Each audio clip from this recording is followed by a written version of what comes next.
अस्सलाम वालेकुम। Lecture 116 start हो गया जी, कैफ 3 का। भाई ने नया पेन जो है ना वो शापर से निकाल लिया है। ये पर्चे में ये ना कर लेना कहीं खुदा ना खास्ता है, नई नस्ल का पेन ढूंढ के वो भी नया शॉपर से निकल रहा पेपर में, नहीं। ये भी एक टिप है। अभी प्रेप लीव के अंदर जो पेन यूज़ करते हो ना वही 10-15 ले लेने हैं, डिब्बी ले लेना छोटी जो होती है। जो भी पेन यूज़ करते हो पूरी प्रेप लीव वो 5-7 ऐसे फैला देने हैं कमरे में, क्योंकि वो नहीं मिलता। मेरा अपना तजर्बा ये है कि जब बंदा पढ़ रहा होता है, मैं तो ज़मीन पे बैठ के पढ़ा करता था, घर पे भी जाके बेड शेड निकाल देता था अपने स्टडी रूम में से, ज़मीन पे जगह बना के। तो वो मैं वो पिकासो ओरिया होता था एक, वो यूज़ करता था। तो मैं मतलब उसको एक डिब्बी ले लेता था, उसको 6-7 उसके कमरे में फैला देता था, क्योंकि कभी इधर से निकलना है कभी इधर से निकलना है। और फिर उन्हीं में से ही कोई एक पेन ले आए, 2 पेन ले आए, उठा कर ले जाता था पेपर के लिए। तो ये प्लीज़ ज़रा ध्यान रखिएगा। माजरत, स्टार्ट होते ही इररेलेवेंट बात आ गई थी। अच्छा जी, क्वेश्चन 4 और 5 टारगेट है कि 1.5 घंटे में हमने करना है, ठीक है, विद एंट्रीज़। क्योंकि ये एंट्रीज़ ऑलमोस्ट आप कर चुके हैं सही। बिल्कुल एंड पे इस टॉपिक के आने की वजह से ये टॉपिक बहुत आसान हो गया आपके लिए। अगर यही स्टार्ट में होता ना तो बहुत सारी चीज़ें ऐसी होती हैं जो तंग कर रही होती हैं। जैसे अभी दूसरा सवाल जो आपने किया, कार्ड बना कर लाए होंगे आप लोग जो, तो कोई नहीं, अब बना लोगे। तो जो मटेरियल का सवाल है, मटेरियल वाला, उसमें मटेरियल ख़रीदा जा रहा है, मटेरियल इशू हो रहा है, तो वो मटेरियल के इशू होने की एंट्रीज आपने अभी कॉस्ट फ्लो एंड प्रोडक्शन में पढ़ ली, ठीक है। तो आपका जो लेवल होता है वो डिफरेंट हो चुका होता है, तो इसलिए थोड़ा सा आसान आपको महसूस हो रहा है। लेकिन इसको इस आसानी की वजह से आसान नहीं ले लेना, पेपर में आ जाता होता है, ठीक है, 2-3 अटैम्प्ट से नहीं आया, लेकिन इसीलिए ज़्यादा खतरा इसका है। किस तरह के सवाल आते हैं ये भी बताऊंगा मैं, लेकिन फ़िलहाल ये 2 सवाल करने इंशाल्लाह। टारगेट ये रखना है कि इसको 1.5 घंटे के अंदर अंदर कर लें। क्वेश्चन नंबर 4 पहले मैं आपके साथ, मैंने यहाँ पे फॉर्मेट बना लिया है जी। थोड़ा सा बड़ा हो गया ज़रा फॉर्मेट ये जगह यूज़ करने के चक्कर में। खैर, ये हम इन्वेंट्री कार्ड अपना बनाएंगे, उसके बाद मैं कोशिश करूँगा कि एंट्रीज यहाँ पर मैं स्मार्ट करके कर लूँ, एंट्रीज यहाँ पे हो जाए। फिर मैं इस सवाल के अंदर से सारी चीज़ें मिटा दूँगा और 5 के लिए ये कर लूँगा, और फिर उसकी एंट्रीज भी कर लेंगे। एक सवाल है मटीरियल का, एक सवाल है फिनिश गुड्स का, ठीक है। तो इन्वेंट्री, 2 तरह की इन्वेंट्री होती है ना हमारे पास, मैं बताता हूँ जी। मैं जिसकी बात कर रहा हूँ, मैं जिस तरह से बात कर रहा हूँ वो देख लो ज़रा। Cost of inventory, cost of closing inventory हमने अगर निकालनी है तो हमारे पास 2 कैटेगरीज बन जाती हैं। एक कैटेगरी होती है कंप्लीट गुड्स होती हैं। अगर वो आपने, बेटा प्लीज़, बनी बनाई ख़रीदी है, मैन्युफैक्चरिंग बिजनेस हैं आप, ट्रेडिंग बिजनेस है, बनी बनाई ख़रीदी है, तो आपके पास फिनिश गुड की इन्वेंट्री होगी। और अगर आप मैन्युफैक्चरिंग बिजनेस हैं तो आपने मटेरियल ख़रीदा होगा, उसकी इन्वेंट्री पड़ी होगी, ठीक है। तो finish goods of trading business या raw material inventory of manufacturing business,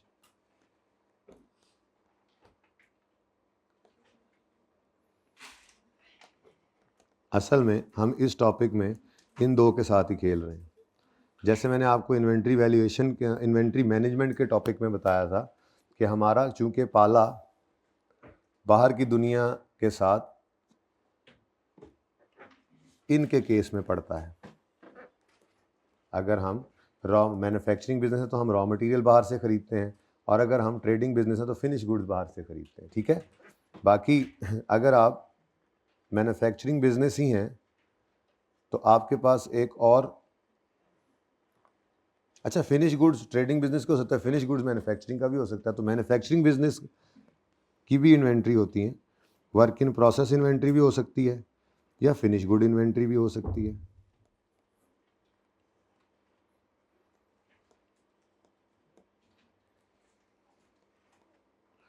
तो ये हम यहाँ पर नहीं पढ़ते, ये हम पढ़ के आए हुए हैं। कहाँ पढ़ा है हमने इसको? ये प्रोसेस कॉस्टिंग के अंदर हमने देखा था।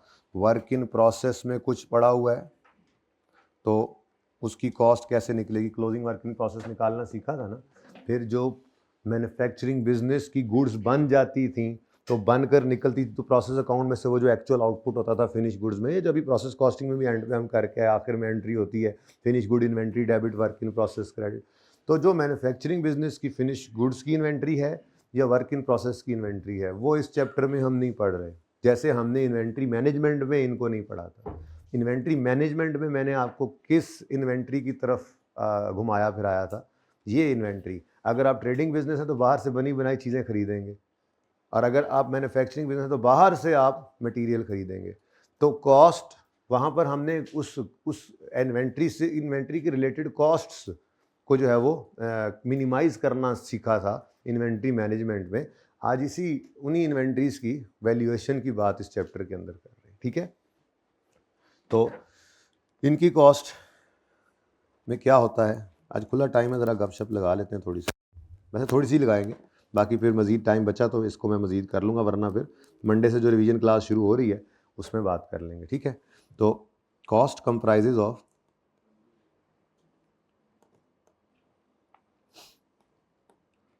ऑल डायरेक्टली एट्रीब्यूटेबल कॉस्ट्स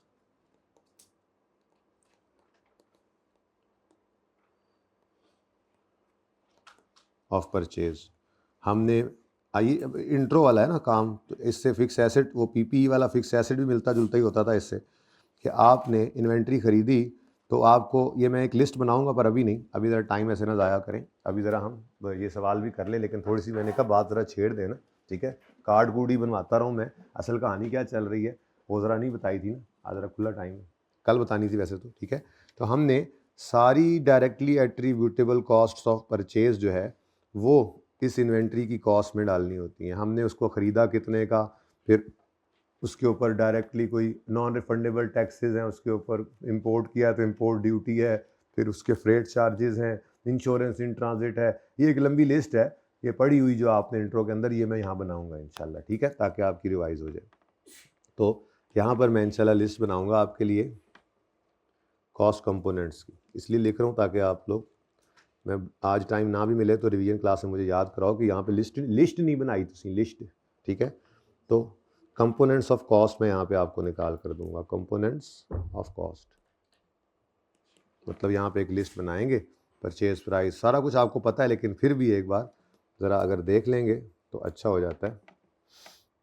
दूसरी चीज़ जो है वो है वर्क इन प्रोसेस या फिनिश गुड्स, मैन्युफैक्चरिंग बिजनेस जो होता है उसकी कॉस्ट। तो भाई उसकी कॉस्ट जो होती है उसमें होता है क्या क्या होता है वैसे इसमें, अगर वर्क इन प्रोसेस की कॉस्ट निकालनी इन्वेंट्री की या फिनिश गुड की, वैसे ये निकालनी नहीं, लेकिन चलो ज़रा सामने तो आ जाए बात, इसकी कॉस्ट में क्या कुछ होता है, बताओ जी, बता दो, हिम्मत से बताओ। को हाँ हाँ हाँ सही कह रहे हो, डरते क्यों हो यार, आगे तो आधा काम तो आप डर की वजह से ख़राब कर देते हो, आपको जो आता होता है डर की वजह से बोल नहीं रहे होते, ठीक है। तो इसके अंदर cost compromises cost comprises of direct material consumed, comprise ऐसे लिस्ट छोटी सी बना लेते हैं, direct material consumed, direct labour और ओवरहेड्स।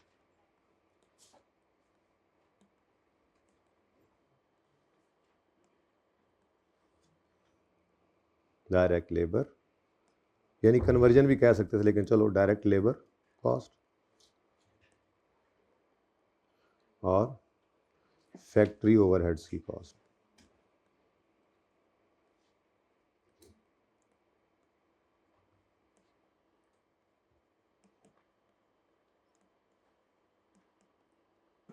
ठीक है बेटा जी, तो ये इनकी कॉस्ट होती है, ये इनको दो को मिला के कन्वर्जन भी हम कहते थे। तो ये हम नहीं कर रहे, ये हम पढ़ चुके, ये कॉस्ट निकालना हम सीख चुके, ये वैल्यूएशन कैसे करनी ये हम सीख चुके प्रोसेस कॉस्टिंग में, ठीक है। जॉब ऑर्डर कॉस्टिंग में भी यही कर रहे थे, हम इस वक्त उस तरफ फिर रहे हैं, ठीक है। तो इसकी लिस्ट इंशाल्लाह मैं आपके साथ बनाऊँगा।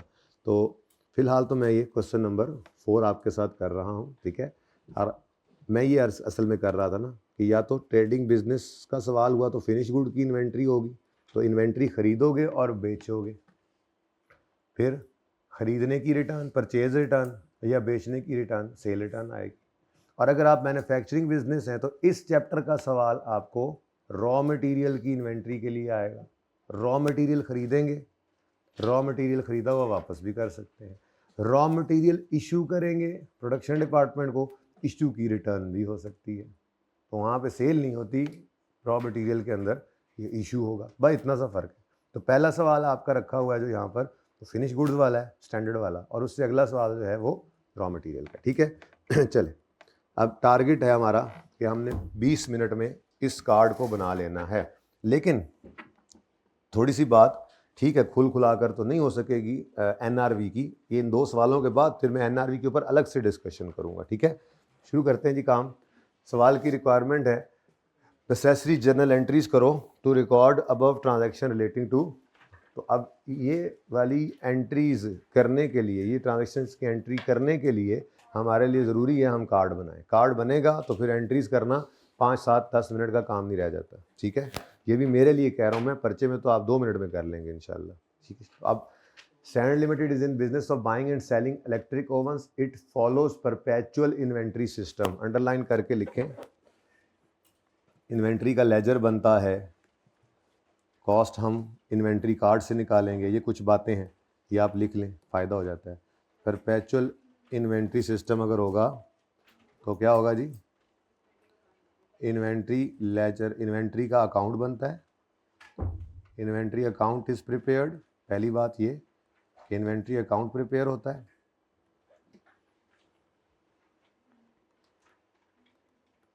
और दूसरी बात देखें जी, रश किसी भी वक्त, रश में हमने कोई काम नहीं करना, ना किया अभी तक, ना अब करना है।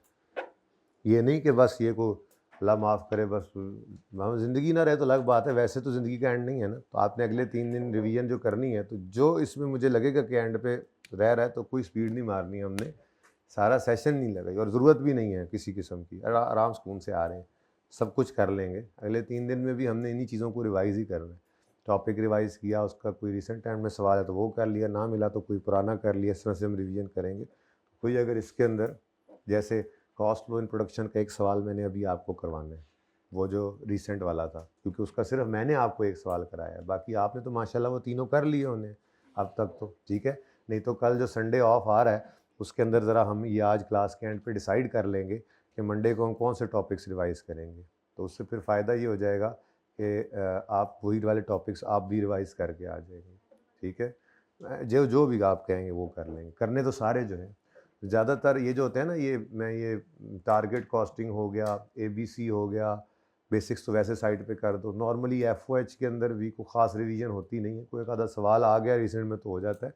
रिवीजन के अंदर बेसिकली आपकी डिसीजन मेकिंग की रिवीजन होती है, प्रोसेस कॉस्टिंग की होती है, स्टैंडर्ड कॉस्टिंग की होती है। डिसीजन मेकिंग में सारी डिसीजन मेकिंग आ गई, उसमें वो चैप्टर 16 वाली शॉर्ट टर्म डिसीजन मेकिंग आ गई, उसमें CVP आ गया, इन्वेंट्री मैनेजमेंट आ गई, प्रोसेस कॉस्टिंग है, स्टैंडर्ड कॉस्टिंग है, मार्जिनल एब्जॉर्प्शन तो रिवाइज़ करने की ज़रूरत होती नहीं है क्योंकि वो सारा सेशन ही इतना रगड़ा लगा होता है। ठीक है, तो ये बड़े बड़े टॉपिक्स हम रिवाइज़ करते हैं और कुछ कॉमन इश्यूज़ को हम देखा करते हैं कि जो आया करते हैं। ठीक है ना, तो बहरहाल उसके अंदर फिर इनमें कोई अगर कमी महसूस होगी जो एंड पे किए हैं, आपको लगे कि थोड़ा सा, हालांकि ऐसा हुआ नहीं कि हमने कुछ तेज़ किया, फिर भी अभी वो कॉस्ट ऑन प्रोडक्शन है, ये इन्वेंट्री वैल्यूएशन, तो एक आधा सवाल इसका चल जाएगा, रिवीजन भी तो हो जाएगी। ठीक है, जल्दी बिल्कुल नहीं करनी, लेकिन टाइम भी ज़ाया नहीं करना। ठीक है, तो लिखें यहाँ पे इन्वेंट्री अकाउंट इज़ प्रिपेयर्ड। एक तो ये बात आपको पता होनी चाहिए, इसका मतलब ये होता है। और दूसरी बात पता होनी चाहिए कि cost of closing stock is calculated by preparing inventory card, by preparing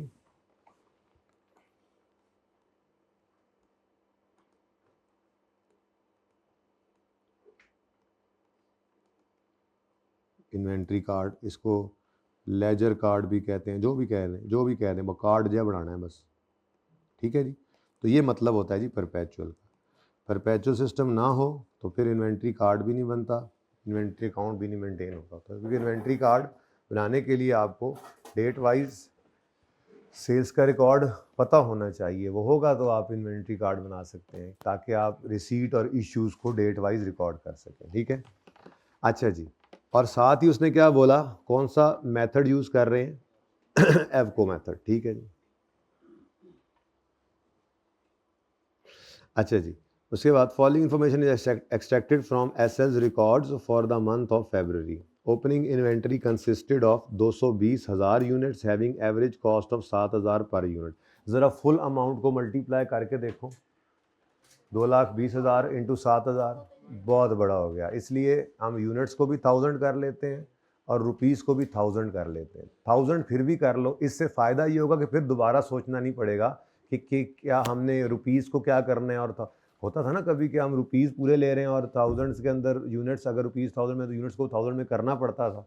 उससे जान छुड़ा लें कम अज़ कम, तो 3 सिफरें तो कम हो ही सकती हैं। ठीक है, तो ये मैं सबसे पहले यहाँ पर क्वांटिटी, तो रुपीज़ तो मैंने 1000 में लिखा ही था, मैं क्वांटिटी भी 1000 में लिखता हूँ। ठीक है जी, तो हम क्वांटिटी 1000 में लेंगे इसकी और रुपीज़ भी 1000 में, तो उससे फिर आसानी ये हो जाएगी कि बस फिर समझे हमारे 3 सिफर ही नहीं है सवाल के अंदर, तो थोड़ा ईजी हो जाएगा। ठीक है, अब सबसे पहले शुरू कर दूँ ना, सारा सवाल मैंने कल थोड़ा सा पढ़ा दिया था, करते हुए पढ़ते जाते हैं। ठीक है, तो ओपनिंग इन्वेंट्री में 220 यूनिट्स हैं 7,000 रुपये के। रेट पूरा लेना है, रेट के साथ मैंने इन 1000 नहीं लिखा हुआ। ठीक है, रेट पूरा लिखना है। ओके, अब कितने यूनिट्स पड़े हैं जी? 220 यूनिट्स हैं 7,000 के हिसाब से। अब ये पूरा लिखना है 1,500,000। ठीक है जी, अब ये इस तरह से हमारा सवाल चलेगा। ओके हो गया? अच्छा जी, उसके बाद जी नेक्स्ट क्या हुआ है जी, स्टेप ज़रा देखें। नेक्स्ट स्टेप क्या है जी? हाँ नहीं भाई, क्या कह रहे हो अभी? अब्दुल नाफिक, हाँ वो लिख देते हैं। ये एफको मेथड के तहत हम इन्वेंट्री कार्ड बना रहे हैं और ये यकम किस दिन है जी?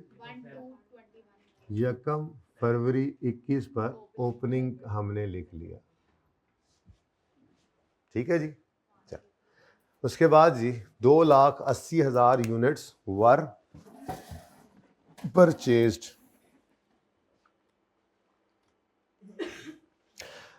फॉर 7200 रुपये। ठीक है, ले आओ।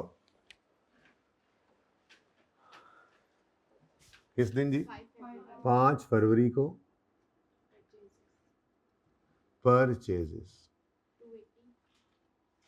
280 यूनिट्स है,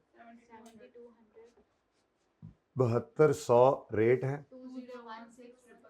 2016,000। अब टाइम बचाने का तरीका कल देख चुके हैं, कैलकुलेटर पकड़ो। ठीक है, 220 में जमा करो 280, ये पहले लिख लिया इधर, ओ 5,000 500, उसके 5 लाख लिखने लगा तो पूरे जी। उसके बाद 1540 जमा 20 16 3,556,000। इजी इजी नहीं लेना, इजी नहीं लेना, इस सवाल की अटेम्प्ट पढ़ो, 2021 में आया है, कोई दूर की बात नहीं है। ठीक है, आ रहे हैं सवाल, आते हैं। ठीक है, तो ये सवाल कोई पुराना नहीं है, इस जैसा अगला सवाल है वो पुराना है थोड़ा सा। अब फिर इसमें भी काफ़ी टाइम हो गया, अगर 21 में आया है तो इससे अगला सवाल किस अटेम्प्ट में? 10 में, फिर 21 में आया तो अब काफ़ी दिन हो गए आए हुए, इस दफ़ा आपके आ सकता है। ठीक है, क्योंकि सिलेबस में है ना चीज़ जी। अब इसका रेट निकालना 711.2। अच्छा पूरा, अच्छा ठीक ठीक, ये ज़रा पॉइंट के बाद ना, ये डेसिमल के बाद 2 डिजिट बताने हैं आपने, ये रेट है, रेट में ये काम करना है, बाकी रुपीज़ को 1000 हम करते रहेंगे राउंड। ठीक है, ओके। अच्छा ले जी, उसके बाद क्या हुआ? 180 units were sold to Khurram limited on 10 February. तो ये हमारे स्टॉक की पोजीशन आ रही है, और फिर किस दिन जी सेल हो रहा है? बहुत आसान टॉपिक है, बहुत आसान टॉपिक है, लेकिन ना किया हो तो बेटा बहुत मुश्किल है। तो ये भी ऐसा टॉपिक है जो बच्चे छोड़ देते हैं, और जिस अटैम्प्ट में वो आता है फिर उस अटैम्प्ट के अंदर वो जो, हालांकि इसका 40% से ऊपर रिजल्ट है, तो बाकी फेल कौन से होते हैं? जो सिलेक्टिव स्टडी करते हैं और उस अटैम्प्ट में कभी सरप्राइज आ जाता है सब। देखो ना, आपको एक सवाल भी ऐसा आ गया जो 15 नंबर का है, तो आपका तो वो गए ना, कॉन्फिडेंस भी गया, 85 में से फिर 50 लेने, तो आपने कुछ भी नहीं छोड़ना। और इस तरह के सवाल तो अगर किए हुए हों तो आराम से पासिंग मार्क्स देते हैं, टेक्निकल इतने ज़्यादा नहीं होते। ठीक है जी, 10 फरवरी को सेल्स हुई है। अब सेल्स की बड़ी मौज है एफको के अंदर। ठीक है, 180 यूनिट्स हैं और रेट हमारा रिसेंट चल रहा है 7,112 1280। ठीक है जी, बकाया बच गए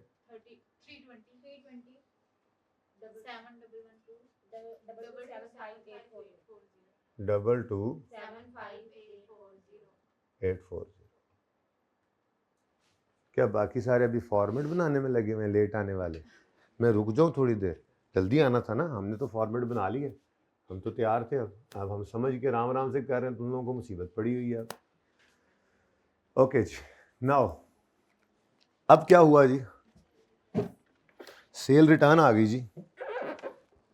पॉइंट 1 हो गया, 2 हो गया, 3 हो गया, और 5000 defective units were return by KL. KL कौन था? जिसको हमने सेल की थी, कस्टमर, ठीक है, उससे रिटर्न आई, सेल रिटर्न आ गई, तो 5000 डिफेक्टिव यूनिट्स रिटर्न हो गए। रिटर्न का असूल क्या बताया था कि आपने सेल्स के कॉलम में, इशू के कॉलम में नेगेटिव साइन के साथ इसको लिखना है, और जो रिसेंट रेट है उसी को ही उठा लेंगे, क्योंकि सेल ही एक है, सेल ही एक है। ओह सच्ची याद आया, आपको फाइफो वाले का वो लॉजिक समझ आया था जब रिटर्न के लिए ले रहे थे? अभी इस सवाल के बाद याद कराना। थोड़ा सा बताया था, ज़्यादा नहीं बताया था, मैंने कहा था सोच के आना।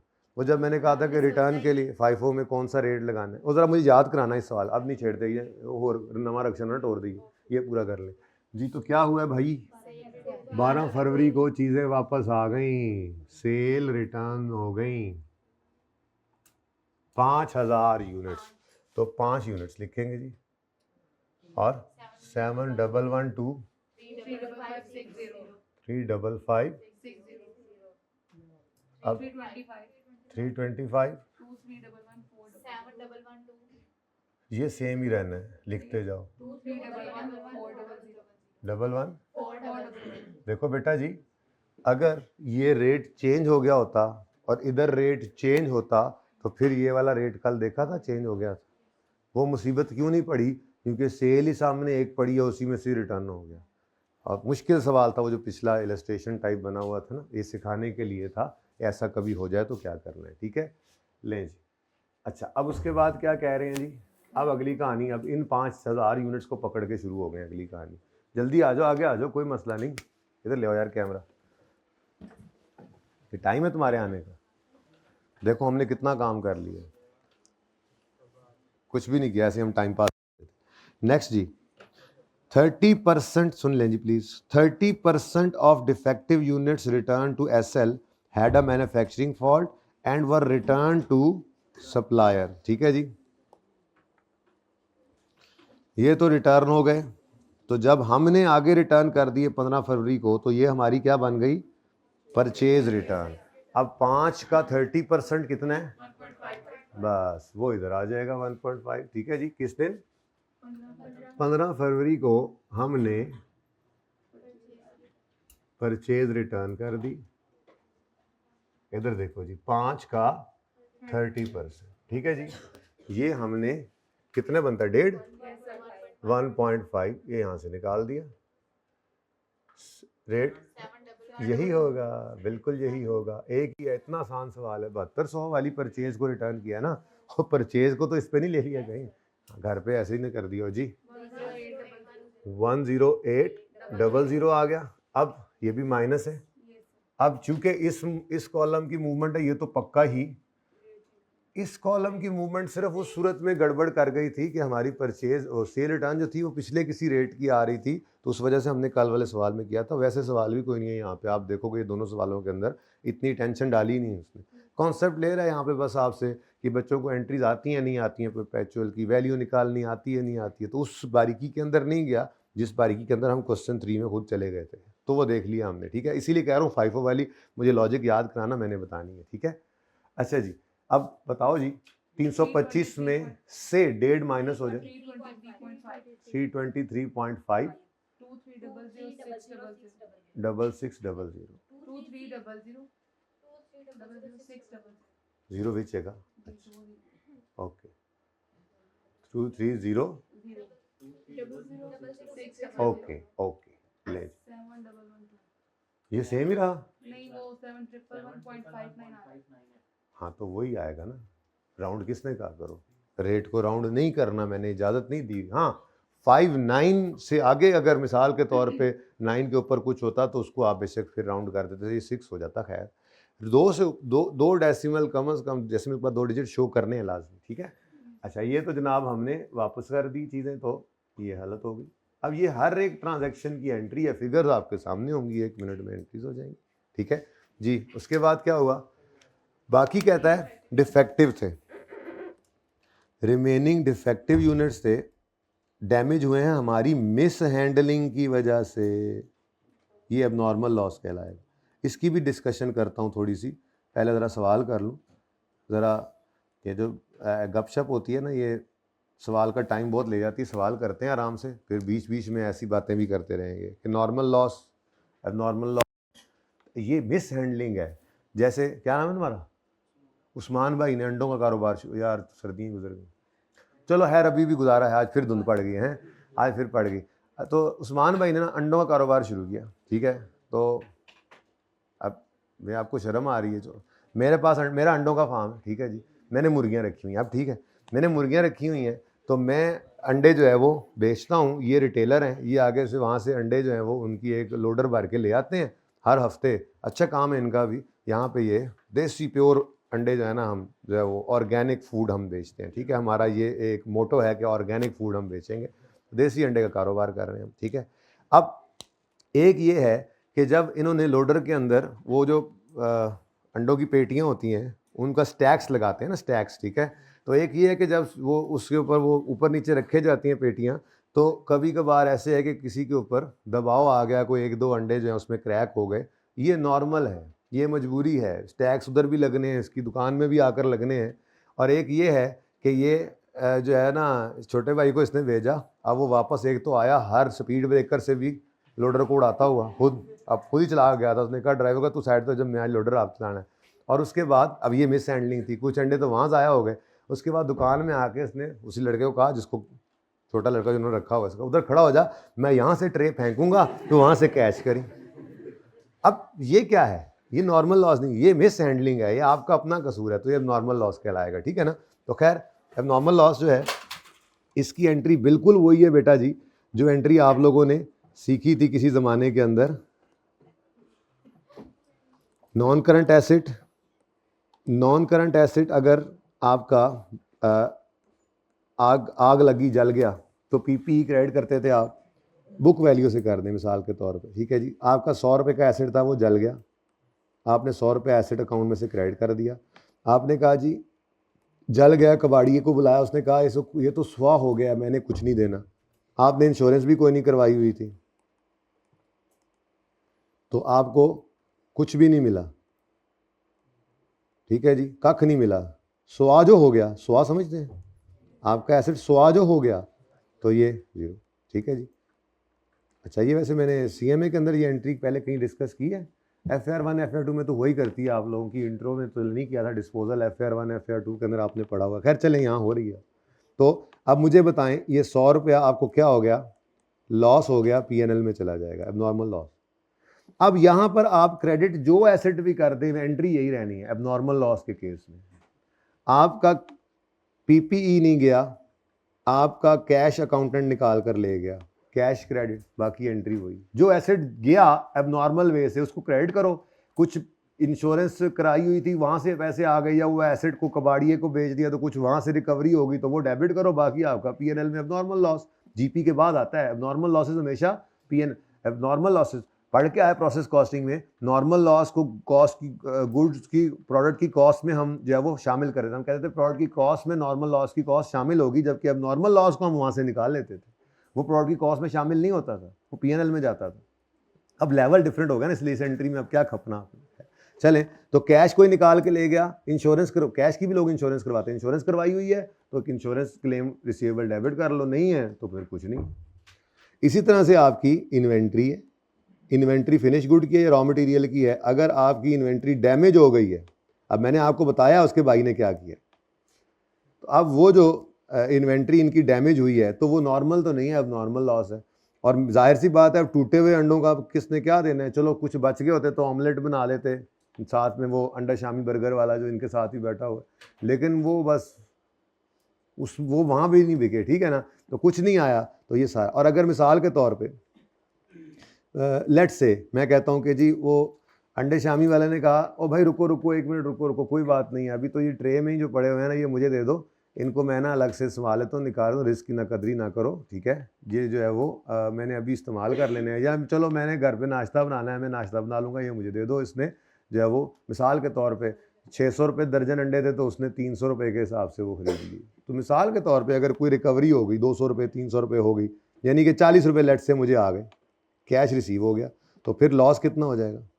और अगर कुछ नहीं आया तो सारे का सारा लॉस। तो ये अब नॉर्मल लॉस की एंट्री है, ठीक है। अब वो क्या कह रहा है जी, एंट्री तो बाद में करेंगे, फिलहाल तो यहाँ से निकालना था, सॉरी। बाकी के कहता है were sold as scrap, were disposed of, यानी सोल्ड, डिस्पोज ऑफ मतलब सोल्ड एज स्क्रैप। अब सेल का कॉलम वही है, इशू का कॉलम एक ही है। मैंने आपको कहा था हमसे इन्वेंट्री जाए, चाहे जल के जाए, चाहे बह के जाए, चाहे धंस जाए ज़मीन में, चाहे चोरी हो जाए, चाहे नॉर्मल तरीके से बिक कर जाए, हमसे जाए, ओनर घर ले जाए, ड्राइंग है, ठीक है, कुछ भी हो जाए, अगर इन्वेंट्री जा रही है तो उसने इशू के कॉलम में आना, ठीक है। तो फिलहाल इसका मैंने कुछ भी नहीं करना। ये क्या है?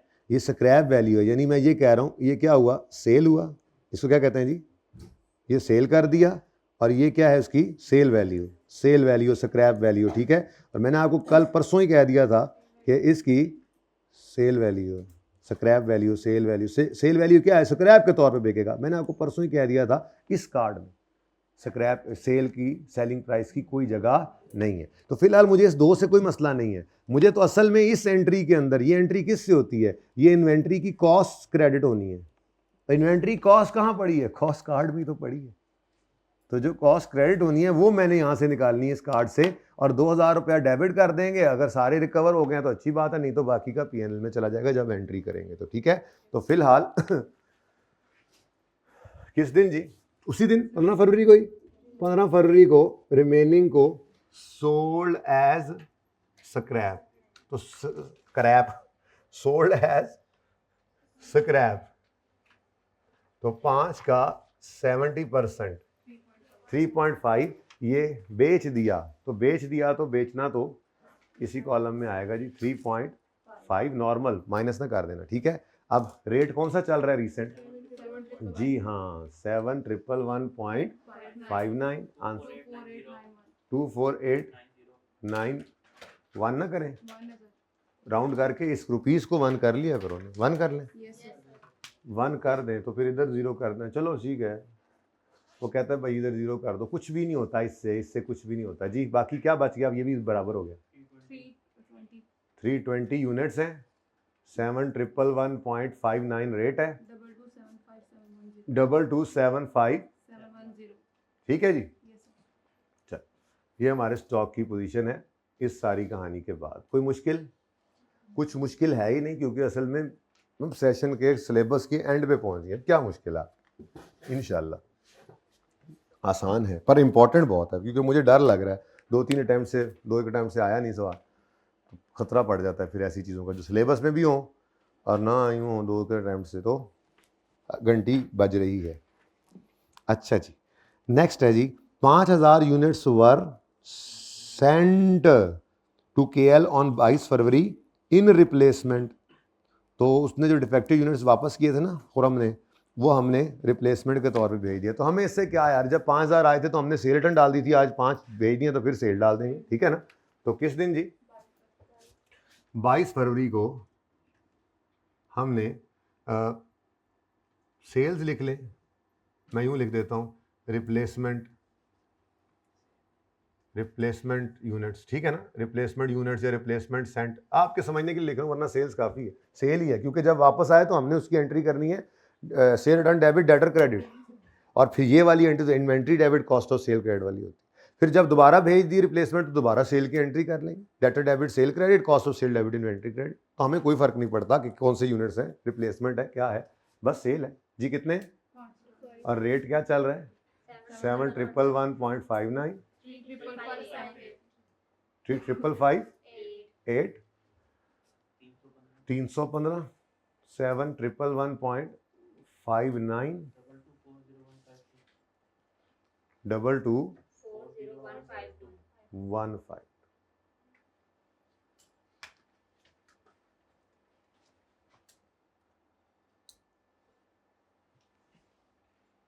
ठीक है, नेक्स्ट। ये तो बहुत आसान साबित हो रहा है सवाल, इससे अगला तो इससे भी जल्दी हो जाएगा।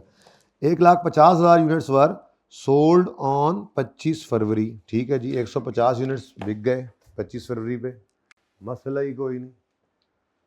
क्या है जी, किस दिन? 25 फरवरी सेल्स हो गई। कितने यूनिट्स? 150। रेट चल रहा है रिसेंट 7,111.59। 165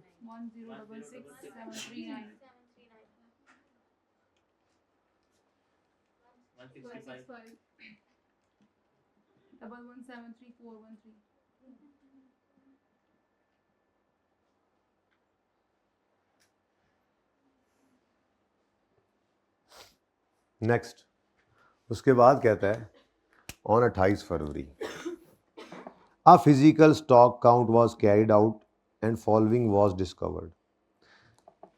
यानी कि फिजिकल काउंट पर पता चला, उससे पहले नहीं पता था हमें। ठीक है ना, जब परपेचुअल इन्वेंटरी सिस्टम फॉलो हो रहा हो तो फिर फिजिकल काउंट पे पता लगता है। हमारे रिकॉर्ड्स बता रहे हैं, ज़रा बताना क्या स्टॉक पड़ा हो? 165 यूनिट्स पड़े होने चाहिए। ये परपेचुअल की खूबसूरती है, वरना पीरियोडिक में तो हमें पता ही नहीं होता कितने होने चाहिए। जो गिनती में आ जाए बस वही है। यानी कि पीरियोडिक सिस्टम में कोई चोरी वोरी छोटी मोटी हो जाए, कोई शॉर्टेज है, उसको समझ ही नहीं आती, वो कॉस्ट ऑफ सेल को खुद ब खुद चार्ज हो गई होती है। क्योंकि हमने क्या करना होता है पीरियोडिक में, क्लोजिंग स्टॉक काउंट करना है, उसकी एंट्री पास करनी है, stock debit cost of cell credit. तो वो स्टॉक जितना कम भी हो गया है तो कॉस्ट ऑफ सेल उतनी बढ़ जाएगी, उसका पता ही नहीं चलता कोई शॉर्टेज है या नहीं है। परपेचुअल सिस्टम की खूबसूरती ये है कि वो हमें बताता है इतना स्टॉक पड़ा होना चाहिए। जाके गिनती की तो पता लगा हो इतने से कम है, इतने से ज़्यादा है। बात समझ आई? तो क्या कह रहा है, 28 फरवरी स्टॉक काउंट हुआ है जिसमें हमें पता चला, फिजिकल स्टॉक काउंट किया तो पता चला कि 4500 यूनिट्स ऑब्सोलीट हो गए हैं, उनकी एनआरवी जो है वो 6000 है। इसके साथ निशान लगाकर लिखो ये एनआरवी टेस्ट के लिए है। ठीक है, ये किस लिए है जी? For NRV test. ये पॉइंट एनआरवी टेस्ट के लिए, एनआरवी टेस्ट लगाएंगे। अगर एनआरवी लोअर हुई यानी शुगर लो हुई तो फिर कोई दवाई दारू करेंगे। ठीक है, लेकिन साथ ही लिखो एनआरवी क्या होती है वैसे? एनआरवी क्या होती है? Estimated selling price less estimated selling cost. इसकी डिस्कशन अलग से भी थोड़ी सी करनी है स्पेशल मैंने, लेकिन फिलहाल गुजारा चल रहा है तो चलाओ। You know, estimated selling price, estimated selling cost, estimated repair cost minus करते हैं। ये हमने वो जॉइंट एंड बाय प्रोडक्ट के अंदर रिवाइज फार्मूला कम से कम कर लिया था। यहाँ पे ज़रा टेक्निकल तरीके से इसके अंदर सही मानों में जैसे एनआरवी के कॉन्सेप्ट हैं, 2-3 चीज़ें हैं, हमें वो बात करनी है। वरना एनआरवी का फार्मूला तो आपको बचपन से आता है, लेकिन मैंने कुछ बात फिर भी करनी। तो एनआरवी में सेलिंग प्राइस आती है, ये इस पर तो एग्रीड हो ना। तो सेलिंग प्राइस की तो कोई जगह, कोई था, कोई जय, कोई प्लेस नहीं है हमारे इन्वेंट्री कार्ड में। इसलिए फॉर एनआरवी टेस्ट है तो ये कार्ड के बाद, कार्ड के बाहर, ये कब हमने देखना है जी? ये कार्ड से बाहर, कार्ड से बाहर, कार्ड की पहुंच से दूर रखें। तब ये ज़्यादा ख़राब हो तो भी कार्ड के पहुंच से दूर रखें। ठीक है, मतलब कार्ड ने क्लोजिंग कॉस्ट निकाल के देनी है। ये मैंने कल थोड़ी सी बात की थी, ये मैंने ये तस्वीर कही थी, इनको दे दें। ये कॉस्ट पहले आपने ये निकाल लेनी है, ये कॉस्ट आपको इन्वेंट्री कार्ड देगा। उसके बाद फिर एनआरवी निकाल के चेक करना है, ये कॉस्ट से अगर कम है तो फिर एनआरवी पर ले आएंगे, जो ज़्यादा है तो छोड़ देंगे कॉस्ट पर इन्वेंट्री कार्ड में एनआरवी की कोई बात नहीं करनी। ओके, चल अच्छा जी, कितने सी असी, इतने सी असी। अगला कहता है 500 यूनिट्स वर फाउंड, लब नहीं रहे।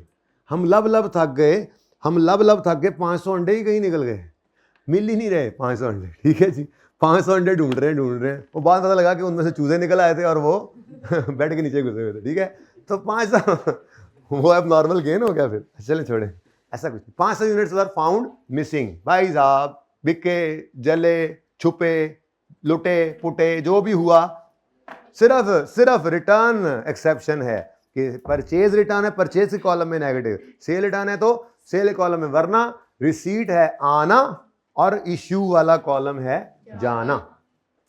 ठीक है, तो जाना जैसे भी हो, यहाँ पे कौन सा दिन है जी, ये नॉर्मली ना हम ये स्टॉक काउंट फिर पीरियड एंड पे करते हैं। तो 28 फरवरी आया तो हमने जनाब अपना स्टॉक काउंट किया तो शॉर्टेज निकली, शॉर्टेज। अब ये शॉर्टेज जो होती है, खामोश हो तो इसको भी अब नॉर्मल लॉस ही कहो। शॉर्टेज वैसे तो ये दुकान होती है, दुकान, इसके ऊपर मैंने आपको शायद पहले ही बताया हो, लेस बेचने वाले भाई ने, ज़रा जाग के बैठना, ज़रा जगाना, लेस बेचने वाले, ऐसे ही कहा यार, सारे जाग रहे। लेस बेचने वाला जो है वो अगर बाहर अपने लेस रखता है तो उसके ज़्यादा बिक जाते हैं, दिन के 50 बिक जाते हैं। ठीक है, और लेकिन वो दिन के 50 बिकते तो हैं, पर 5 जो हैं वो ये अब्दुल नाफे जैसे गुजरते हैं ना, मोबाइल पर अपनी तरफ से मसरूफ मोबाइल में होते हैं, और फिर साथ ही एक दो ऐसे, एक इधर अपने लिए एक मेरे लिए डाल के फिर क्लास में ले आते हैं, तो वो 5 को रोज़ाना निकल भी जाते हैं। अब इस डर से कि 5 निकल जाते हैं, अगर टोकरी अंदर रख ले दुकानदार तो फिर वो दिन में बिकते ही 5 है, तो वो कहता है यार इससे बेहतर है, कोई बात नहीं, मैं समझूंगा मेरे 50 लेस बेचने की कॉस्ट ऑफ सेल जो है, 50 लेस सेल करने की कॉस्ट ऑफ सेल 55 लेस। इस शॉप लिफ्टिंग वाली ये तो उसको पहले से एक्सपेक्टेड है ना, एक्सपेक्टेड लॉस नॉर्मल लॉस होता है। शॉप लिफ्टिंग जो होती है, ठीक है, उसको पता है कि मैंने बाहर रखने हैं तो 3-4 गायब होने ही हैं, तो वो उसको जहन में रख कर बाहर रखता है कि मैंने 50 बेच भी तो लेने हैं, अंदर रखूंगा तो 5-6 बेचूंगा टोटल, तो कोई नहीं, खैर है, कारोबार है, चलता है। तो वो एक्सपेक्टेड लॉस जो होता है वो नॉर्मल होता है। लेकिन ये क्या हो गया, गिनती करने पता लगा शॉर्टेज है, तो शॉर्टेज है तो ये क्या है, एबनॉर्मल लॉस। खैर चलें, हमारे तो हमसे तो गया ना जी 0.5, ये गया। अब गया माइनस ना कर देना, इशू का कॉलम है, रेट यही चल रहा है 7,111. अब देखो ना बेटा जी, ये एंट्रियां हैं, ये था ना वो कितने क्या जो हमने बेचा एज अ स्क्रैप, ये रहा, ये है ना, अब बोलो। अब ये एबनॉर्मल लॉस की तरह से एंट्री करेंगे तो इन्वेंट्री जो क्रेडिट होना है वो इस अमाउंट से होना है, डेबिट कैश कुछ आ गया, बाकी पीएनएल। ऐसे ही ये इन्वेंट्री क्रेडिट होना है इस अमाउंट से, कैश कहाँ से आया, तो लब भी नहीं रहे अंडे, वो तो भाग गए हैं कहीं पे, तो कैश कुछ नहीं आया, तो सारे का सारा ये लॉस होगा। लेकिन ये हम क्या निकाल रहे हैं, वो अमाउंट जो इन्वेंट्री अकाउंट में क्रेडिट होनी है, इन्वेंट्री की एंट्री में जो क्रेडिट, इन्वेंट्री की कॉस्ट, क्योंकि ये कॉस्ट कार्ड है, इसको इन्वेंट्री कॉस्ट कार्ड भी कहते हैं।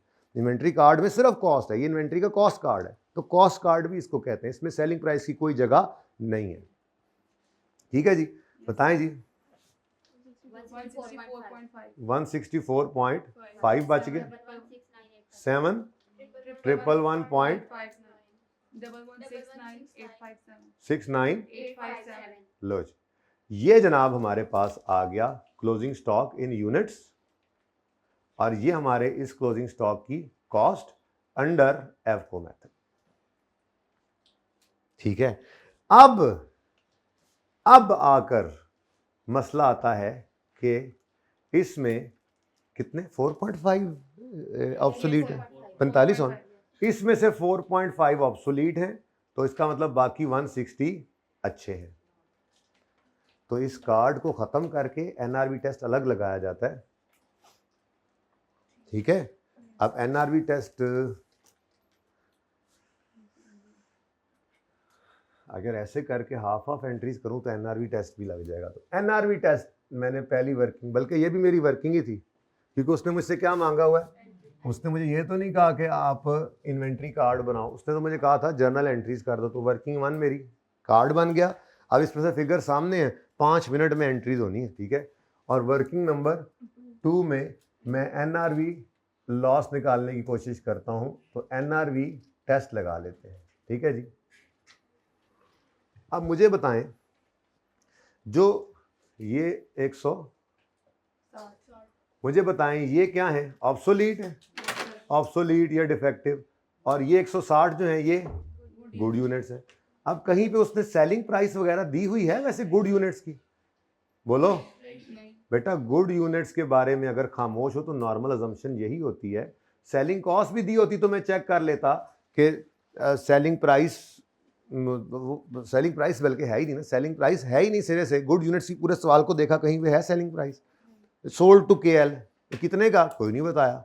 असल में कारोबार कर रहे हैं ना ये, तो ये तो मुमकिन नहीं है कि अच्छे यूनिट्स भी आपके लॉस पर, वरना कारोबार क्यों कर रहे हैं? अगर इसको अंडे लॉस पर ही बिकने हैं, सही वाले अंडे भी, ठीक है, ये 600 के दर्जन मुझसे लेकर आगे 700 के बेच रहा है, ठीक है, तो इसकी सेलिंग प्राइस नहीं पता। लेकिन गुड यूनिट्स के बारे में खामोशी केस में अजम्पशन क्या है कि इनके ऊपर इनकी एनआरवी इनकी कॉस्ट से ज्यादा। एनआरवी होती क्या है? जो एक्सपेक्टेड है ये चीज हमें रियलाइज कर देगी मार्केट से, जितने पैसे ला देगी मार्केट से। तो बिजनेसमैन का फिर काम ही क्या है बिजनेस करना, अगर उसके गुड यूनिट्स भी 160 सही अंडे पड़े, ठीक है, तो 160 सही अंडे जो हैं ये भी अगर लॉस से बिकने तो फिर काहे का कारोबार कर रहा है? फिर तो मोबाइल देखे सुकून से बैठ गया अब्दुल नाफे की तरह, है जी। तो इसलिए इसके ऊपर तो कोई मसला नहीं है। ये क्या है? ये गुड यूनिट्स है। अगर आप इन पे एनआरवी टेस्ट लगाओ भी तो फेल हो जाएगा, इसकी एनआरवी कॉस्ट से ज़्यादा ही होगी। हाँ, मसला किन में है? इन ऑब्सोल्यूट यूनिट्स, ठीक है। अब इन पे एनआरवी टेस्ट लगाना है तो इस पॉइंट को अब पढ़ेंगे आकर, अब पढ़ेंगे हम इसको। एनआरवी लॉस में निकाल लेता हूं, बल्कि एनआरवी टेस्ट की बजाय मैं कहता हूं एनआरवी लॉस निकाल लें, ठीक है। देखें जी, एक होती है एनआरवी, एक होती है कॉस्ट।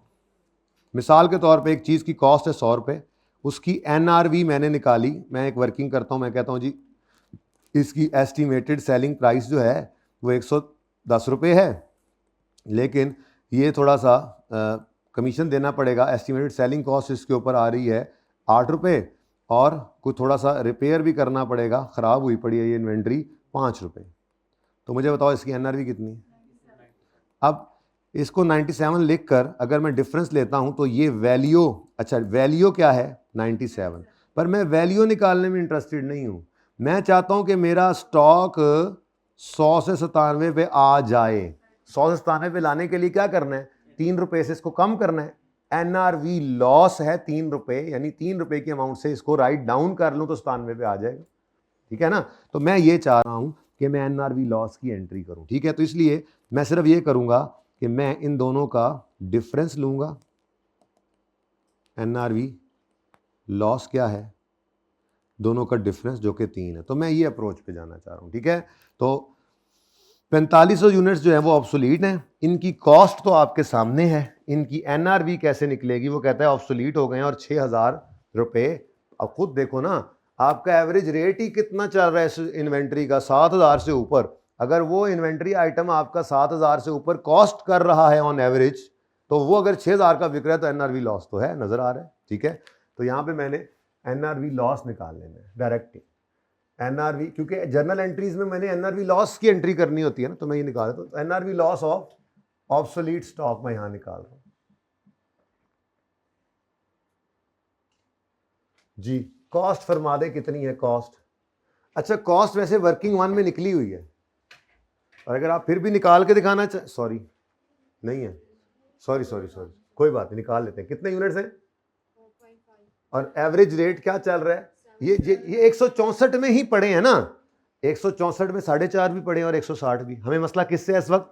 4.5 से। ये 4.5 की कॉस्ट क्या है? हर यूनिट की इस वक्त एवरेज कॉस्ट 7111.59 है। तो 7111.59 ये जनाब मैंने कहां से उठाया जी? ये वर्किंग वन से रेट उठाया जी। फरमाएं कॉस्ट 32002 आ गया। और एनआरवी इन 4500 यूनिट्स की क्या है? ये जनाब उसने बताया 6000 रुपीज़, ये सवाल के अंदर गिवन थी 27000। यानी एक चीज़ जिसकी कॉस्ट 32000 है, अगर वो 27000 रियलाइज करके दे रही है तो इसका मतलब कितना? 5002 का उस पर क्या आ गया हमें? NRV loss. तो इसकी एंट्री हम एंड पे जाके कर। तो एनआरवी लॉस हो, नॉर्मल लॉस हो, मैंने आपको कहा था कि वो आपका अगर फिनिश गुड्स का है, मैंने उस एंट्रियां करवाई थी सही, एंट्रियां किसी ने पढ़ी थी जाके घर, कम से कम पढ़ तो लेनी चाहिए थी। ये जो एंट्रीज थी बड़ी कीमती एंट्रीज है ये देखें, ये तो फिनिश गुड्स चल रही है ना, तो फिनिश गुड्स की तो एंट्री को मसला भी नहीं था, तो वहाँ पे सही भी करा दिया था। एनआरवी लॉस हो या नॉर्मल लॉस हो, एनआरवी लॉस के साथ स्लैश डाल के लिख लें। एनआरवी लॉस भी एक नॉर्मल लॉस ही होता है, ठीक है। पढ़े पढ़े चीज़ खराब हो जाए, पढ़ी क्यों है? अब जाहिर सी बात है आप दुकानदार के पास जाए, उसे सवेरे सवेरे जाके कहें भाई ज़रा जल्दी से घी का डिब्बा देना एक, मैंने पराठा खा के जाना है, अम्मी ने मंगवाया है। तो वो कहे ठहरो ज़रा, तो मुझे जिस मोटरसाइकिल पे आए मुझे दो, मैं फैक्ट्री से पकड़ के लाता हूँ, क्योंकि मैं तो स्टॉक रखता नहीं हूँ। ऐसा तो नहीं ना होता। तो फिर कुछ ना कुछ स्टॉक रखना पड़ता है ताकि गाहक आए तो उसको चीज़ दे सके। वो भी इन्वेंट्री मैनेजमेंट में यही तो पढ़ते थे कि स्टॉक आउट भी नहीं होना, बहुत ज़्यादा भी नहीं रखना। तो इन्वेंट्री रखने की वजह से कभी कभार ख़राब भी होती है। तो एनआरवी लॉस या नॉर्मल लॉस, ये एनआरवी लॉस भी नॉर्मल लॉस ही होता है, ठीक है। तो नॉर्मल लॉस या एनआरवी लॉस हो, फिनिश गुड्स का हो, फिनिश गुड्स इन्वेंट्री का हो, तो उसको कॉस्ट ऑफ सेल में चार्ज करना है, और अब नॉर्मल लॉस हो तो उसको पीएनएल में, ठीक है, ओके। और अब नॉर्मल गेन भी कभी कभी आ जाता है, अगर आ जाए कभी इस तरह से तो उसको भी पीएनएल के अंदर क्रेडिट कर देना, ठीक है जी, सही है।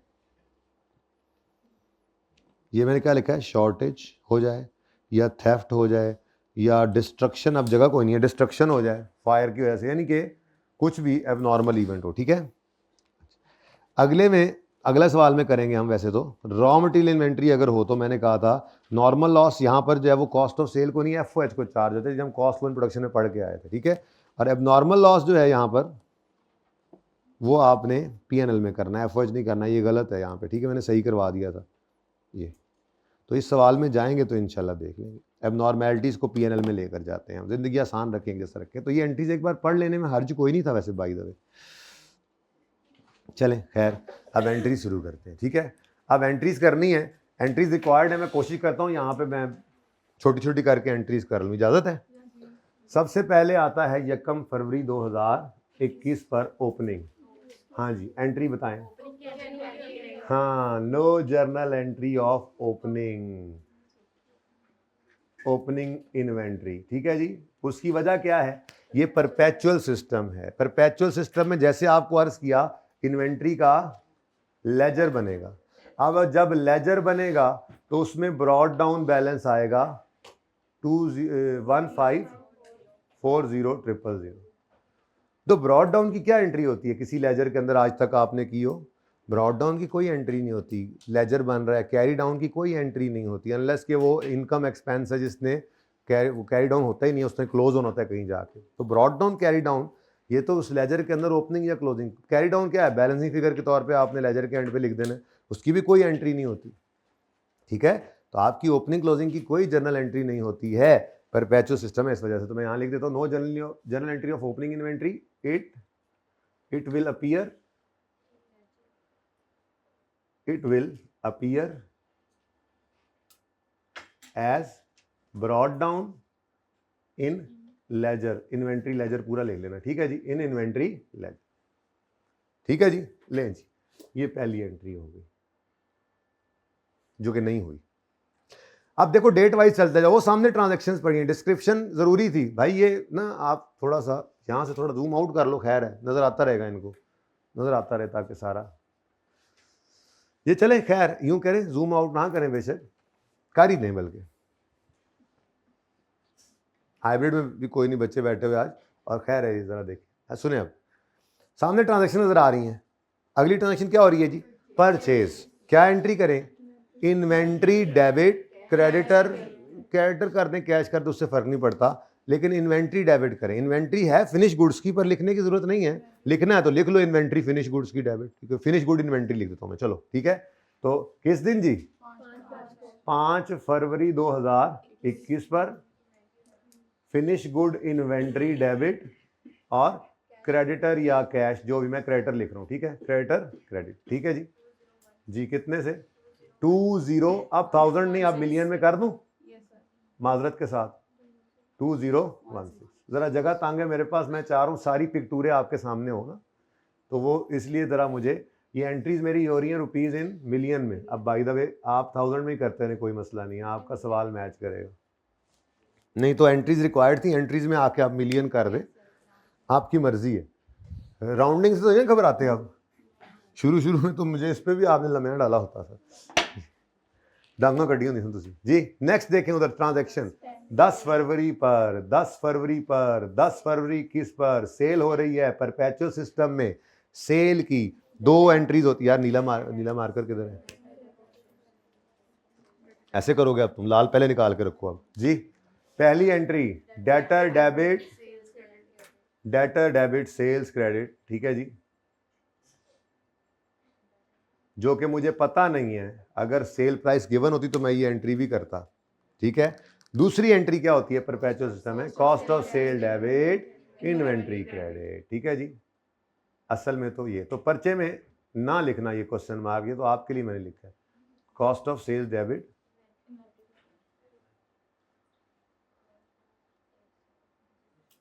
कितने से जी, ये देखो 1280.16, हैवी रोल आएगा 1280.16। वैसे बचत तो होनी कोई नहीं, लिख ही लो, मैं तो कहना 201600 201600, जरा पूरा लिख दें। मैंने कहा बचत तो वैसे भी नहीं होनी, आपको पॉइंट्स तो लिखने ही पड़ने हैं। चलो अच्छा है, जरा मैच तो होती रहे फिगर, ठीक है। लें जी 1280.160 1280.160, नज़र आ रही है, गुजारा हो रहा है। ज़रा बस थोड़ी लालच यही है, थोड़ा सा कार्ड ज़रा पता है आपको, ज़रा जज्बाती होकर ज़्यादा बन गया, तो गुजारा कर लें अब। अच्छा, उसके बाद देखिए उधर ट्रांजैक्शन में 12 पे सेल रिटर्न हो रही है। भाई सेल रिटर्न की एंट्री भी दो ही होंगी इस सिस्टम में। पहली एंट्री का पता नहीं है क्योंकि सेल प्राइस का पता नहीं था, लेकिन सेल रिटर्न की एंट्री होगी सेल रिटर्न डेबिट, पहली entry cell return debit debtor credit, नहीं पता इसका। और दूसरी एंट्री बिल्कुल पता है, हाँ, इन्वेंट्री वापस बढ़ा लो। आपके सामने वो फिगर आ रही है जिससे आपने अमाउंट, जिससे आपने इन्वेंट्री को बढ़ाना है। तो देखें सेल रिटर्न के सामने आ रही है फिगर, ये यही है ना, मतलब यही है ना ट्रांजैक्शन, ठीक। तो 12 फरवरी 21 पर जी इन्वेंट्री वापस बढ़ गई है, देख लो इन्वेंट्री बढ़ गई, इसकी वजह से इन्वेंट्री बढ़ गई। Inventory debit cost of cell credit. Finish good inventory लिखना था, फिनिश गुड इन्वेंट्री, ऊपर भी नहीं लिखा फिनिश गुड इन्वेंट्री। तो फिनिश गुड इन्वेंट्री डेबिट ऊपर पहली बार लिख दिया था, वैसे इन्वेंट्री भी काफ़ी है, और कॉस्ट ऑफ सेल्स क्रेडिट 35560 35560।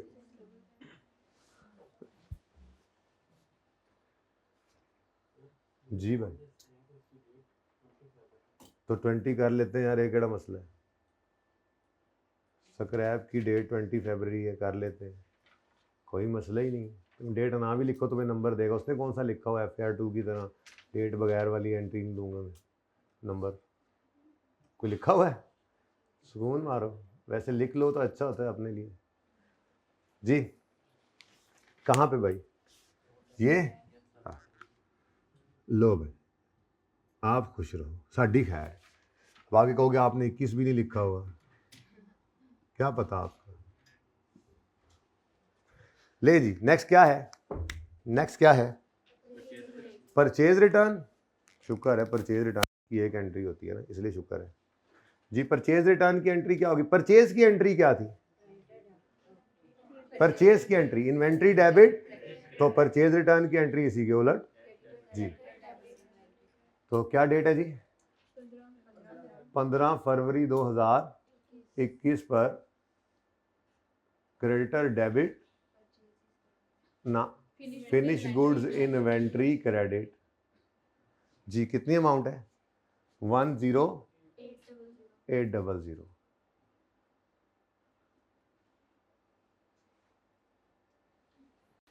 ठीक है, चलें आगे।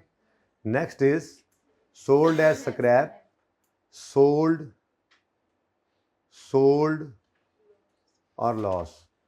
सेल की दो एंट्रीज अभी भी करवाऊं, पता लग गया है ना। सेल की दो एंट्रीज मैंने एक जगह करके दिखा दी, सेल के वक्त और सेल रिटर्न के वक्त परपेचुअल सिस्टम में दो एंट्रीज होती हैं। चूंकि सेलिंग प्राइस नहीं है इसलिए अब मैं दोबारा नहीं करूंगा, पता है आपको अब, ठीक है हैं। नहीं स्क्रैप की तो होगी, ठीक है, मसला ही कोई नहीं जी। शुरू करें जी, स्क्रैप की तो एंट्री वहीं से होनी है, ये नॉर्मल सेल वाली एंट्री नहीं है, तो अब नॉर्मल लॉस वाली एंट्री है, इसलिए वो तो होगी, वो तो होगा। ले जी नेक्स्ट क्या है, नेक्स्ट है ये ट्रांजैक्शन, परचेज रिटर्न हो गई ना, सोल्ड एज स्क्रैप, ओ गया स्क्रैप, ये तो फारिग हो गए, वो वाली ट्रे हैं जी, वही था ना, अच्छा, तो अब मिस हैंडलिंग है, किस दिन है जी? 20 फरवरी 2021 पर। अब देखना इधर, कैश या insurance claim receivable debit, PNL debit ही होना है, लेकिन चलो वेट कर लेते हैं। और फिनिश गुड्स इन्वेंट्री क्रेडिट। अब ये फिनिश गुड्स इन्वेंट्री क्रेडिट होनी है कॉस्ट से, और कॉस्ट हमें कार्ड से मिल गई कितनी? 24890। यानी जो मेरी चीजें अब नॉर्मल लॉस हुई हैं उनकी कॉस्ट क्या थी, वो मुझे पड़ी कितने की थी? 24890 की पड़ी थी। और ये बिकी कितने की है? These units were disposed of as scrap on 20 February for 2000 per unit. ठीक है, अब यूनिट्स कितने हैं वो वहीं पे नजर आ रहे हैं, यूनिट्स 5 यूनिट्स हैं, तो 5 यूनिट्स इंटू ये यहाँ पे लिखो। अच्छा 5 नहीं थे, सॉरी अगला पढ़ लिया। तो 3.5, ऐसी गलतियां पर्चे में हो जाती हैं, तो कोई नहीं, वो माफ भी कर देता है, आधा नंबर काट के आगे, इसलिए तो काटता नहीं, यानी माफी होती है। यहाँ पे अगर मिसाल 1 नंबर इस एंट्री का था तो एक नंबर में से आधा कटेगा, आधा फिर भी मिलेगा जी। 3.5 इंटू 2000 जी, 7000 रुपये आ गए, तो बाकी सारे फिर गए। भाई को पकड़ लो जब कान से जाके। अब बैलेंसिंग 17000। आज तो बाद में तुम तो कल आऊंगा मैं सर दे फार्म पे 890। आज तो बात मैं कल नहीं फार्म पे सर दे। ठीक है यार, दोनों ही कर रहे हैं, इनको छोड़ो यार, ये हंसते रह जाएंगे। ठीक है, कारोबार कोई भी छोटा नहीं होता, कारोबार तो कारोबार होता है। हाँ अच्छा जी, अगली चीज क्या है जी? 22 फरवरी को सेल हो गई। पहली एंट्री में ज़बानी बोल रहा हूँ, इजाजत है? पहली entry debtor debit sale credit selling price से। ये किससे होती है? With sale price. ठीक है, ये फिर रिटर्न भी किससे होती है? सेल प्राइस से। ठीक है, ये एंट्री हमेशा किससे करनी है आपने? With selling price. This entry is passed with selling price. और फिर ये रिटर्न की एंट्री भी पास होनी है विद सेलिंग प्राइस, जो कि हमारे पास है नहीं, नॉर्मल सेल वाली। ठीक है, और ये जो दूसरी एंट्री होती है ये हमेशा कॉस्ट से होती है, और हम बना ही कॉस्ट काट रहे हैं। ठीक है, तो वो हमारे पास अवेलेबल था। अच्छा जी, अब पहली एंट्री 22 फरवरी को डेटर डेबिट सेल क्रेडिट नहीं है पता। दूसरी एंट्री 22 फरवरी को पता है जो cost of sale debit finish good inventory credit. Finish goods inventory credit कितने से जी? ये 35558। मुश्किल काम है आसान? 35558 आ जाए ना कसम से इस दफा, और आसान ही हो इसी तरह से, हो कमाल हो जाए, मजा आ जाए। देखो ना भी कितना पुराना तो नहीं आया हुआ, अब आपके टाइम में आ सकता है। Next is again sale. तो सेल की पहली entry debtor debit sale credit selling price से कर नहीं सकते। अगर सेलिंग प्राइस गिवन होती तो मैं वो एंट्री भी करता। ठीक है, ये लाजमी याद रखना फिनिश गुड्स वाले सवालों में। सेल प्राइस अगर वो दे दे तो फिर डेटर डेबिट सेल क्रेडिट वाली एंट्री भी करना सेलिंग प्राइस से। नहीं है तो इसलिए छोड़ दो, करके दिखा दी कि पता हो आपको। अच्छा, 25 फरवरी को cost of sale debit finish goods inventory credit कितने से? वो इन्वेंट्री जी 1066739 1066739। गुजारा करो यार, अब जरा फिगर्स चुनी मुनी हो गई हैं। उसके बाद क्या है जी? Shortage. शॉर्ट एज आ गई ना, शॉर्ट एज एबनॉर्मल लॉस है। ठीक है, और शॉर्ट एज में तो पैसे भी कोई नहीं आए, ये चोर जानते कुछ पैसे रख गया सी, अगला आया 500 यूनिट कट के ले गया। मैंने कहा यार नॉर्मली इनका अगर मिसाल के तौर पे 1000 का ये बिकता है ना, ये 10,000 का बिकता है, तो चलो 2000 रख जाता हूँ, है थोड़ी उनकी हेल्प हो जाएगी, है ना। कुछ नहीं है, शॉर्टेज है, गायब है, तो उसके कोई पैसे नहीं है बस। तो 28 फरवरी को आपने स्टॉक काउंट किया, आपका शॉर्टेज आ गया, तो कैश उस पर कोई नहीं आया, और ये सारा ही फिर लॉस है, पीएनएल में जाना है। तो फिनिश गुड इन्वेंट्री तो आपकी क्रेडिट हो गई कितने से जी? 355। ये हमारे पास कॉस्ट अवेलेबल होती है, तो 3556 से आपने इन्वेंट्री क्रेडिट किया, कैश कोई आया नहीं, सारे का सारा कहाँ चला गया, आपका एबनॉर्मल लॉस है P&L। ठीक है जी। और उसके बाद सारा कार्ड कंप्लीट हो गया, कार्ड से निकल के हमने 5002 रुपए का एक टाइम है ताड़े आंदा। कहाँ से आ रहे हो? एयरपोर्ट से आ रहे हो? लैंड यहाँ पे किया है? अच्छा, एयरपोर्ट पे लैंड किया। Okay, these are my aeroplanes, you know. Iqbal के शाहीन दे मेरे एरोप्लेन्स। अच्छा जी, उन जी जिमें इकबाल के मुकाबले मैं, उन जी शाहीन के मुकाबले तुम इंज ही होना है फिर, हैं जैसे को तैसा। अच्छा, उसके बाद जी हमने कार्ड से निकलकर एक काम किया था, NRV लॉस निकाला था। तो NRV लॉस की एंट्री कॉस्ट, ये कौन सी चीज़ है, कौन सी चीज़ है? फिनिश गुड्स का इन्वेंट्री हो तो normal loss cost of sale, और रॉ मटेरियल की इन्वेंट्री हो तो नॉर्मल लॉस FOH। लिख लो कहीं पे, अभी लिख लो। अब कब लिखोगे? पर्चों के बाद लिखोगे। ऐसी बात लिखी, छोटी एंट्रीज तो नहीं पढ़नी है आप लोगों ने, मौत पड़ती है एंट्रीज पढ़ते हुए, तो कम से कम ये जुमला तो लिख लें ताकि एंट्रीज पढ़ने की जरूरत तो ना पड़े। फिर भी पढ़नी है वैसे, मैं नहीं बताऊंगा जी। क्या बोला था मैंने? हाँ, नहीं पहले ये वाला ना लिखे, फिनिश गुड्स इन्वेंट्री का normal loss cost of sale में डेबिट करना है। फिनिश गुड इन्वेंट्री का normal loss cost of sale में डेबिट करना है। और रॉ मटेरियल का नॉर्मल लॉस FOH में, और रॉ मटेरियल का नॉर्मल लॉस FOH में।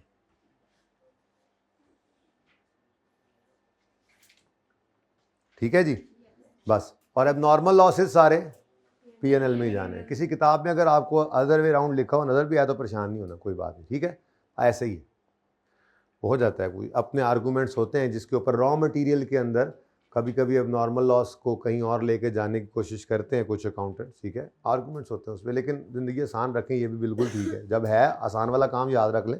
ठीक है, तो फिनिश गुड इन्वेंट्री का normal loss cost of sale में, और रॉ मटेरियल का नॉर्मल लॉस, ये मैं कॉस्ट लोन प्रोडक्शन में पढ़ाया हूँ वहाँ पे FOH में। ठीक है, उसके अलावा अब नॉर्मल लॉस वहाँ आया था P&L में, यहाँ पे भी। अब नॉर्मल लॉसेज हमेशा कहाँ जाते हैं? P&L में। ठीक है, तो ये कौन सा लॉस है? नॉर्मल लॉस ही है। तो नॉर्मल लॉस की एंट्री फिनिश गुड इन्वेंट्री है, तो 28 फरवरी को एक आखिरी एंट्री कर दो, ये सवाल खत्म हो, ताकि वो एंट्री क्या है जी? कॉस्ट ऑफ सेल्स डेबिट और इन्वेंट्री क्रेडिट वर्किंग 2 से 5002 आर। ठीक है जी, बमुश्किल तमाम एंट्रीज आ तो गई हैं। चलें आप जल्दी से 5वां करते हैं। हाँ, फिर 10-1 मिनट की ब्रेक दे दूंगा। 10 मिनट बहुत है, 10 मिनट बहुत हैं, नहीं तो रहने दो फिर।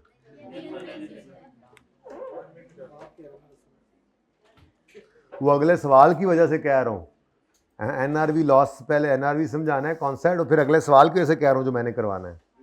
वैसे भी सर ने 12 बजे तक कहा है कि फ्री कर देना इनको। हाँ, तो मैं फिर 11:45 करूँगा ना, ताकि 15 मिनट सांस भी ले लें। तो अब ये 8:45 हो गए, तो तकरीबन 9:15 तक ये सवाल होगा, 9:30 तक फिर, यानी कि 10 मिनट ब्रेक करेंगे, 9:30 बजे शुरू करें तो 10:30 और 11:30 2 घंटे फिर पढ़ लेंगे। चलो देखते हैं, पहले सवाल तो मुक्के ना भाई। उधर पहले रखा हुआ है आपने? हाँ भाई, ऑनलाइन वालों तस्वीर खींचनी है तो खींच ले, पूरा एक दफ़ा आ जाए, जूम आउट करके सारी तस्वीर आ जाए। बाकी भी जिसने पिक्चर लेनी है वो ले लें, क्योंकि मैं आप सब कुछ मिटाने जा रहा हूँ। आप पार्ट 2 शुरू कर लें।